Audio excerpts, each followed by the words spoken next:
Kultura at tradisyon ang highlight sa Santa Cruzan sa Cebu. Kabilang ang ilang bilyonaryo family sa mga rumampa habang tampok ang renowned local fashion designers. Silipin natin yan sa agenda report ni Mary Ann Uy. Dito sa Waterfront Hotel and Casino sa Lahog, Cebu City, ginanap ang taunang Grand Santa Cruzan sa Cebu ng Clothes for Life Incorporated.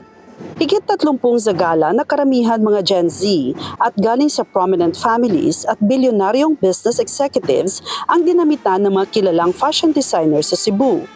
Gawang Carrie Santiago ang suot ng Reyna Elena at Reyna de las Flores. Chris Kadungog naman ang designer ng business executive mula Australia, ang Reyna de las Profetas na si Rosemary Hamilton.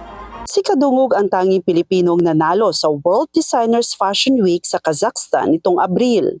What they envision is something modern but quite conservative as well. I've always supported our local designers in the Philippines, even for our event in Australia.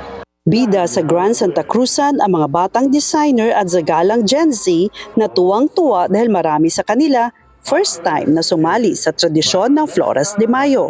It really captures an hourglass. Even if I don't have one, I think, look at it. I feel very fabulous. Angel herself is my inspiration for this dress. Her sweetness, her innocence. I felt very happy and I felt very honored to be part of this entire celebration. Layunin ng Clothes for Life Incorporated na maipakilala sa mga kabataan ang tradisyon ng simbahang Katoliko para higit nilang maunawaan at mapahalagahan ang pananampalataya at kulturang ipapamana sa bawat henerasyon. We have to educate them, give them a little background on the cultural aspect of the projects. Because of this activity, we're able to gather funds for our charity work.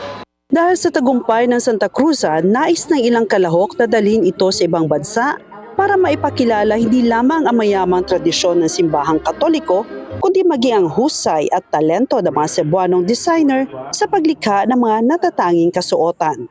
Para sa agenda, Mary Ann Uy, Billionario News Channel, Cebu. Mag-follow sa aming mga social media accounts at mag-subscribe sa aming YouTube channel para sa pinakahuli at eksklusibong mga balita.